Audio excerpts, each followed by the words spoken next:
J.D. Tant. Now, if you read the bulletin this morning, you know that his grandson wrote the article that's in the bulletin this morning. I don't often mention J.D. Tant. In fact, I don't know that I ever have from up here. And all of a sudden, I'm mentioning him twice in one service. But anyway, J.D. Tant was a gospel preacher in the late 19th and early 20th centuries. Gained a measure of prominence as a preacher during his life.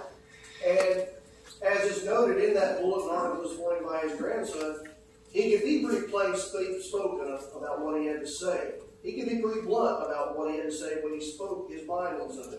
He never seems to have been bashful about stating how he felt about something, particularly if it had to do with the church and with service to the Lord. And one of the things, a phrase really, that Brother Tant was known for in his lifetime, he would often conclude sermons with this phrase. He would often conclude articles that he wrote with this phrase.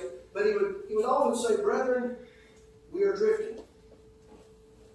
And it seems to me that his use of that catchphrase, if you will, was merely a call on his part for the brethren, for all of us, to remain diligent in being the kind of people that we need to be and serving the Lord as he has said he wants to be served. And I thought of that as I put together these thoughts that I want to share with you today. You know, both in former times as well as the present times, the era in which we live, God has had his covenant people. Prior to the events of Calvary, from the time of the giving of the law of Moses at Mount Sinai, at that time it was the fleshly nation of Israel. The descendants, the children, if you will, the descendants of Jacob, Abraham, Isaac, and Jacob. Since the first century, when Jesus of Nazareth came and did his work, completed his mission, and established his church, it is now no longer fleshly Israel. It is what Paul called in Galatians chapter 6, the Israel of God, referring to the church. All from every nation who have been added to the Lord's church as a result of their obedience to the gospel message are part of this covenant nation. If you are a Christian, and if you are a member of the Lord's church, you are thus a citizen of God's special covenant nation in the era of Christ. And one thing about being God's special people in any era has been this. God has always wanted his people to be distinct from the peoples around them, from the world around them. Regarding fleshly Israel of old, we might think of what Moses spoke on behalf of the Lord in Leviticus chapter 18. In Leviticus chapter 18 and beginning in verse 3.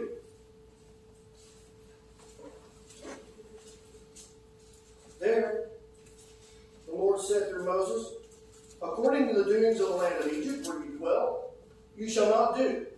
And according to the doings of the land of Canaan, where I am bringing you, you shall not do. Nor shall you walk in their ordinances. You shall observe my judgments and keep my ordinances to walk in them. I am the Lord your God."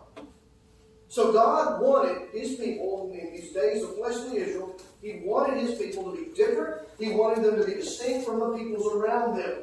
And that's why years later, when they came to Samuel wanting a king to be like the nations around them, that should have been a big red flag. Because God had already told them, "I don't want that for you." God didn't want them being like the peoples around them. He has never wanted that for his people. And similarly, in the era of Christ, God wants his people to be a distinctive people now as well. I think of what Paul wrote in Philippians chapter 2, when he urged his readers there, that would include us, to be without fault in the midst of a crooked and perverse generation, to shine as lights in the world amidst such darkness. It's why Paul wrote in 2 Corinthians chapter 6, to come out from among them and be separate. God wants and has always wanted his people to be distinct from the peoples around them. I've mentioned from up here before several times actually, that one of my greatest fears with regard to the Lord's church, one of the things that I feel is one of the greatest threats to the church, is the lure of worldliness and the resultant danger of our losing our distinctiveness as a people. Some of us may remember several years ago when A former member taught a class on Judaism in the time of the Second Temple. And he mentioned that even today, among particularly Orthodox Jews, they live in mortal fear of losing their distinctiveness as a people. I live in that same fear. I don't want us to lose that. There should be a discernible difference between the people of God and people who make no such profession to discipleship. And with this in mind, sometimes I worry about whether we are drifting, as Brother Tant would put it. Even in my lifetime, I have seen changes in attitudes toward certain things, and even changes in teachings in some instances regarding certain things. There are certain things that really aren't spoken of that much among people professing Christianity. Not nearly as much as they used to be. And oftentimes, when they are discussed, they're not recognized and not presented as the potential problems that they really are. Many religious groups that profess Christianity, and I'll go ahead and throw it, including many groups that would identify themselves as churches of Christ, in many instances, New Testament teaching has been compromised so as to make allowance for changing attitudes, changing societal norms, and maybe allowing for things that ought not to be allowed among God's distinctive people. Attitudes that ought not to be allowed, and certain behaviors. Now, among our own fellowship, I'll acknowledge I haven't seen as much of this type of compromise as I have seen among certain other groups. But I have noticed a certain reluctance at times to talk about certain things. And I'll go and confess, on my part as well. And I fear that things that are not spoken of will be forgotten. And in some instances, among many people in this world, already have been. Paving the way for compromise. Paving the way for apostasy. And so I want to talk about a few such things this morning. As uncomfortable as I am in talking about some of them, because, again, things like these need to be talked about from time to time.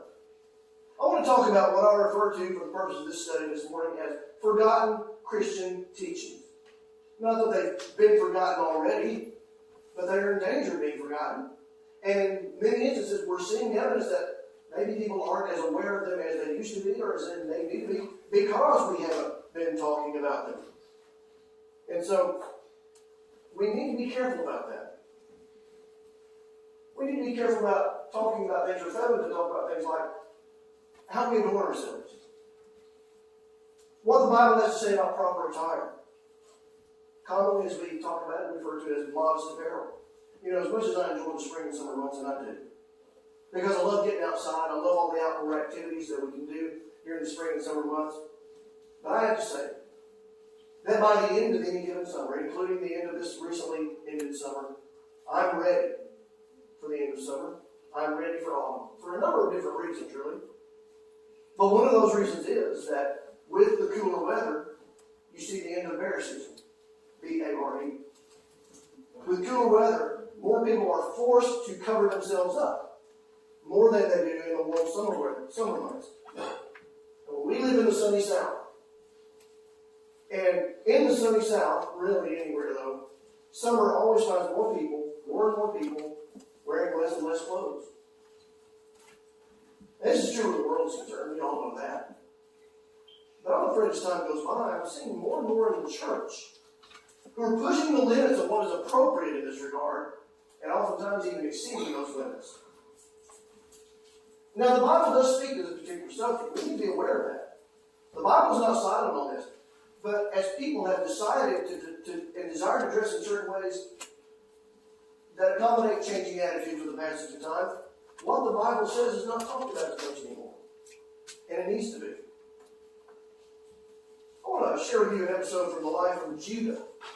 Judah, one of the sons of Jacob. In Genesis chapter 38.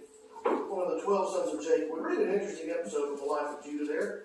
And I'll try to sum up the backstory as best I can. Judah got married. Had 3 sons. Onan, and Shelah. And the oldest son, married a woman named Tamar. But died without them having had any children together. And of course, as according to the custom of the day and what later became part of the law of Moses, Er's brother Onan was given to the woman, Tamar, to raise up an heir for her. Onan died. Shelah, the third son of Judah, was too young to marry at that time. And so Judah promised Tamar, when he is old enough, I will give him to you. But then Judah did not follow through on that promise. Meaning that Tamar, because of Judah's negligence in fulfilling his promise, was unable to raise a son and heir for her husband, Er. So Tamar plotted to have a child, and as it turns out, she plotted to have a child by Judah himself. And so in Genesis chapter 38, verse 14, keeping that in mind, it says there, and I'm in Exodus, that's what I'm going to do. We'll get that there where the rest of you are. In Genesis 38 and 14, it says regarding Tamar, so she took off her widow's garments, covered herself with a veil, and wrapped herself and sat in an open place, which was on the way to Timnah. For she saw that Shelah was grown, and she was not given to him as a wife. So, go on into verse 15, it says, when Judah saw her, he thought she was a harlot, because she had covered her face. Now the text here notes that Judah saw Tamar and thought that she was a harlot. And the indication seems to be he thought she was a harlot because of the way she had adorned herself, because of how she was attired. And that reminds me that certain things that a person may choose to wear, or maybe we should say should choose not to wear, suggest and can suggest something to others about that person. Sure, an episode from my personal experience. Several years ago, before we had kids, Tommy and I were at Six Flags down in Atlanta with some friends. And we went to one of those shows. It was one of those shows where they get people out of the audience, they ask for volunteers to come down and be part of the show. I jump up and down and wave them on, they never choose me. Can't imagine why. There was a young woman that was chosen. She made her way down to the front, up on stage where everyone could see her, and I remember when she got up there where everybody could see her, I leaned over to a friend of mine and said, I'm guessing we won't see her tomorrow in church. Now, I could have been wrong about that. But quite frankly, I would have been surprised. Why do you suppose that is? I didn't know the girl. But the way she had attired herself suggested that maybe spiritual things and serving God was not high on her list of priorities. It does suggest something to others, and we need to think about that. Now, before I go any further, let me say this. I'm not going to try to designate, and I don't know that I can designate where the line is beyond which point something is too short, too tight, too low cut, or too revealing. I don't know that I can designate that line. But we need to be honest about this. Do we really need that? Can't we tell when that line, wherever it is, has been crossed? Or can't we tell when we're really pushing the limit? I say this about a lot of things, but no one answers to me on this subject. We know that, and I know that. No one answers to me on the subject, but we all answer to God. So we better be honest with ourselves on this subject. We studied before about things that God has said He wanted, but has not given us the exact amount of what that thing is that He wants. And we've talked about how that we can use that as an opportunity to do as little as possible to please God, or to do as much as possible to please God. I wonder if the idea of modesty in our apparel wouldn't fall into this category. There's no real discernible, specifically stated limits here. But maybe that's an opportunity for us to go out of our way to be pleasing to God, rather than trying to push the limits. No, God hasn't specified a line or a limit where this is concerned, I don't believe. But I'll tell you what He has said. In 1 Timothy chapter 2, for example, He stated that there is a manner in which a person can adorn himself or herself that is proper for someone professing godliness. There's a proper way for a person professing godliness to adorn themselves. We suggest there is an improper way for them to adorn themselves as well. Can we say that the way we attire ourselves, the way we dress ourselves at all times is befitting a person making a claim to godliness? Different professions, have different uniforms. The military has a uniform.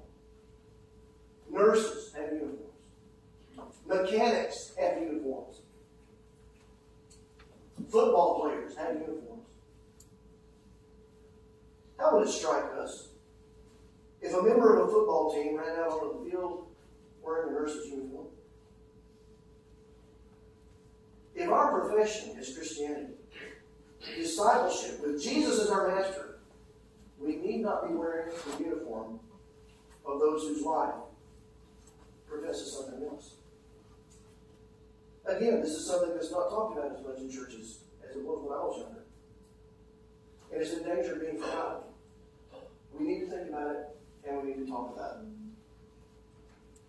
We can talk about other things as well in this regard. We might talk about the consumption of alcohol in this vein of this study.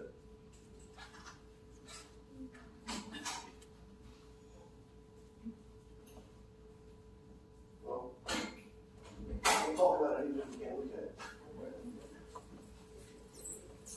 But I don't want to take as much talk about this in religious circles as well. Not as much as I used to. And oftentimes when it is discussed among people, maybe even among members of the church, oftentimes they're talking about it, trying to reason their way into justifying it. What I've often heard said, and including among people that I consider to be close friends of mine, is that the Bible condemns drunkenness. But it doesn't say not to take a single drink. Now, we have studied this here before, actually in a little bit of detail. And so I'm not going to get again into all the detailed arguments that one might make for and against it. But I just will address this in a way that I believe should be sufficient, and it is sufficient for me. And if you find this argument deficient, then please let me know. Do we really need to be told specifically, don't take a drink? Is that really what we require? That we've got to be told that specific command? Is it not enough to know how the Lord feels about strong drink? And how does the Lord feel about strong drink? Well, think about Proverbs chapter 20 and verse 1. Where it is written, wine is a mocker, strong drink is a brawler, and whoever is led astray by it is not wise. Page over, I think one is written in Proverbs 23, beginning down around verse 29. Who has woe? Who has sorrow? Who has contentions? Who has complaints? Who has wounds without cause? Who has redness of eyes? Those who linger long at the wine. Those who go in search of midge wine. Do not look upon the wine when it is red, when it sparkles in the cup, when it swirls around smoothly. At the last it bites like a serpent and stings like a viper. Is there really any ambiguity about how God feels about the consumption of strong drink? He even forbid the priests of Moses, the priests of the Aaronic priesthood, from drinking it when they were on duty, because it would affect their ability to discern between the holy and the unholy. Christians are priests, and we're on duty at all times. Shouldn't we always be able to discern between the holy and the unholy? What about what Paul said to Timothy, though? In 1 Timothy chapter 5 and verse 23, it is true that Paul did write to Timothy and told him there to take a little wine.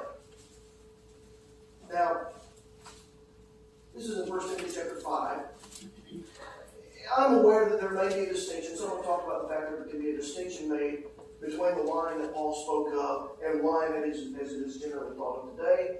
Honestly, though, I will tell you up front, I'm not that well versed with those arguments and the science and all behind that. But what I want to note is that when Paul gave that instruction to Timothy, he was not advocating for Timothy to engage in social or casual drinking. There was actually a specific purpose that Paul had in mind when he gave Timothy the instruction to take wine. Let's look at that verse in its entirety. 1 Timothy chapter 5 and verse 23. He said there, no longer drink only water, but use a little wine for your stomach's sake and your frequent infirmities. Apparently, Timothy had some physical ailments for which the wine of which Paul spoke, whatever it was, served some medicinal purpose, provided some assistance in that regard. That alone, what Paul said there is that there is not sufficient to authorize drinking alcohol casually or socially. With regard to this instruction given to Timothy, we even recognize in this land, the laws of this land recognize there are some substances that can be taken for medicinal purposes, prescription medications, things like that. But they're not to be taken for social or recreational purposes. If you do that, you've broken the law and you can go to jail. Paul's words are not a justification for what we're talking about here. The fact of the matter is, I believe that you can look throughout the Word of God, and I don't believe you'll find social or casual drinking ever mentioned in a positive light. It's mentioned. It's mentioned in a couple of places we read from, but never in a positive light in this context. And of course, on top of this is the fact that there are so many people who have suffered tremendously under the oppressive hand of alcohol. And yet many churches tolerate it, when they should be pointing out things like this about it. I do believe that what I'm saying is in accordance with what is written in the Bible. Though there may not be many. There may not be many churches even who are willing to talk about these things. We need to be. We don't need to forget how the Lord feels about it and what the Lord said about it. We can talk about purity as well in the same vein as we're talking about sexual purity. This is not a comfortable thing to talk about. It's not for me either. But sometimes I wonder if we see, and we know, that we are in a very promiscuous, sex-obsessed society. And sometimes I wonder if the current situation we see with regard to this subject isn't due to the fact that so many people have been unwilling to talk about it and deal with it. People in every age group have drifted so far from the Lord's intent with regard to this subject and their attitudes and their practices. And I'm afraid many churches professing Christianity are willing to tolerate behaviors among their members that the Bible would not. I get it. I get that this is a natural desire for human beings. And I understand that it is not something that is inherently evil. It's not. In fact, it's something that's necessary. It's necessary to the continuation of the human race, is it not? And I understand that even apart from the procreative aspect of it, there's pleasure that is derived from it and the satisfaction of a natural drive. And all of this is okay. Let me say that. You know, the Lord has commanded people to engage in this activity.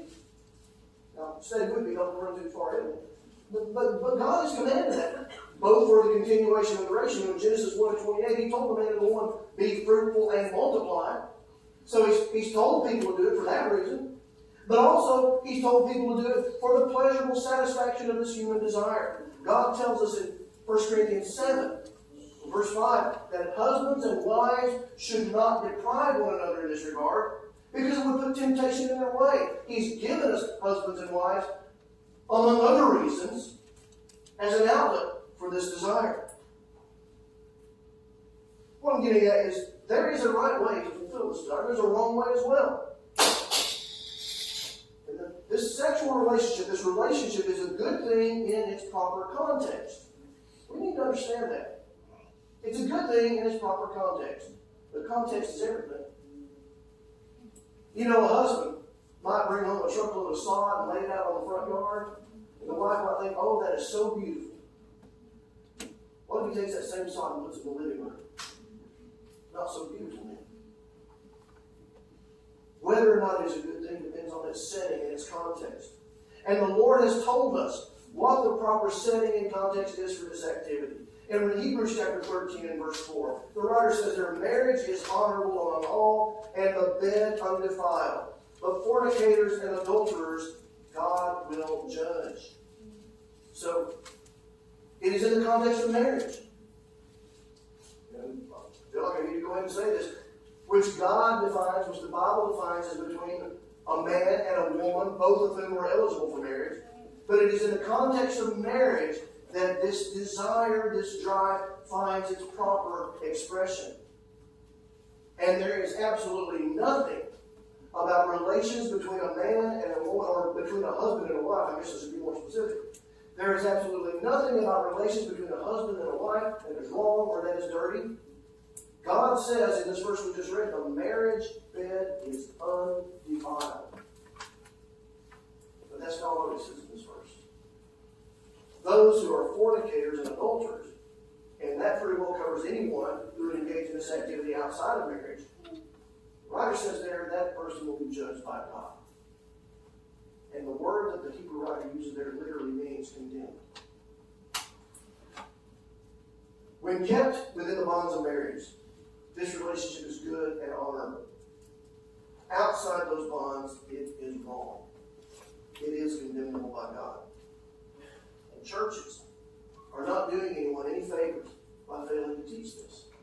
And they're certainly not doing anyone any favors by tolerating such activities among their memberships. It's in danger of becoming a forgotten teaching among men. We need not let it become forgotten among us. And then there's one more teaching of Christianity that I will mention this morning. A teaching of Christianity that I fear is largely being forgotten because so many Christian groups are not teaching on it or are not teaching what is correct. And actually that refers to something I mentioned just a moment ago with regard to the sexual relationship. I mentioned that the sexual relationship is sanctioned by God when it is between a man and a woman who are eligible for marriage to each other and are married to each other. The New Testament's teaching, though, on who is eligible for marriage is a neglected teaching. One that many churches are willing to set aside if the marital status of their members is any indicator. There are a lot of churches that tolerate flouting the Lord's law with regard to marriage and divorce. People are marrying and divorcing for any reason under the sun, and then getting remarried. I've known to tell you before, a few years ago, when the homosexual marriage issue became such a big thing, people were complaining that the homosexuals were defiling this institution. No, heterosexuals did that a long time before the homosexuals ever did, when they started flouting what the Lord taught with regard to marriage and divorce. In Genesis chapter 2, following God's joining of Adam and Eve in marriage and making them husband and wife, God declared at that time His law regarding marriage from the beginning. In Genesis chapter 2, verse 24, it is written, "Therefore a man shall leave his father and mother, and be joined to his wife, and they shall become one flesh." Look carefully at that verse. This is something I found interesting. You know, when this marriage law is given at the beginning, have you ever noticed that no provision is made here for the termination of this relationship? It was not God's intention that this relationship be ended by divorce. That provision came later. And not because God's desire for the relationship changed, but because God, for whatever reason, He doesn't answer to me, primarily, I believe, probably to regulate the practice and prevent people from being excessively abused by it, but God did make allowances for divorce and remarriage. And I believe Jesus made reference to that fact in Matthew chapter 19. In Matthew 19, Jesus is approached by some people asking Him a question about marriage, and really it is the question of, can a person divorce their spouse for just any reason? And Jesus, in response to that initial question, first of all, He cited that original marriage law that we noted from Genesis 2 a moment ago. "Therefore, a man shall leave father and mother, and be joined to his wife, and the two shall become one flesh." And then Jesus added this in verse 6. "Therefore, what God has joined together, let not man separate." Well, it is at this point, those questions Jesus pointed out, in the time of Moses, provision was made for divorce and remarriage. But Jesus' response in verse 8 was, "Moses, because of the hardness of your hearts, permitted you to divorce your wives. But from the beginning, not in the beginning, but from the beginning, it was not so." Because as we noted, God did make allowances. Because of the hardness of the people's hearts to protect innocent victims of divorce, God made certain allowances and provisions to regulate it. But as Jesus notes, from the beginning, when marriage was created, this was not so. It was never something that God intended for this institution. He intended it from the beginning to be one man, one woman, no matter who they are, for life. What's more, as Jesus prepares for the establishment of His kingdom and the implementation of His law, He states that under His law, things are going back to the way God intended. The way God intended from the beginning. Meaning that He does not intend for divorce to be a common thing among His people. And He states that intent, that man not put asunder what God joins in marriage. In verse 9, He says, whoever divorces his wife and marries another commits adultery, and whoever marries her is divorced commits adultery. Now I realize, and I know most of you realize, I did not read that verse as it is written. He does include an exception in that rule. But I read it the way I did because it is an exception. Okay? And before we talk about the exception, we need to make sure we know the rule. The rule is don't divorce and remarry. If you do, Jesus says, you commit adultery. And you remember what we read from Hebrews 13 about adultery? Now, understanding that rule, we can note the exception. We can note that Jesus makes this allowance for an exception. If a person's spouse engages in fornication, that person may put the spouse away, divorce their spouse, and that person, the innocent party, can remarry again without being guilty of adultery. And I'm aware, I know people that have been able to marry a second time because of this allowance that the Lord made. I know of at least 2 gospel preachers that have been able to do this. But we all know that many people in our society are divorcing and remarrying, sometimes multiple times. Many people living that are members of churches in many communities, and doing this for reasons that are not authorized by the Lord. But ignoring the Lord's teaching on this subject does not make that teaching go away. And whether we're talking about this subject or any of the others that we've talked about this morning, if they do become forgotten, they still remain true. So we must not let them become forgotten. When Jesus issued the Great Commission, thinking about it as it is recorded in Matthew 28, when Jesus issued the Great Commission, He said that those who become His disciples were to be taught to observe all things that He has commanded. In other words, as Paul might put it, they are to be taught the whole counsel of God. Men will answer to the Lord for the entirety of the law of Christ. We will answer to the entirety of the law of Christ. We must not neglect to consider and study it all, even those things that are not popular, even those things that are not comfortable. We need to make sure that none of the teachings, precepts, and principles of Christianity become forgotten due to neglect on our part or on the part of society to talk about them and consider them.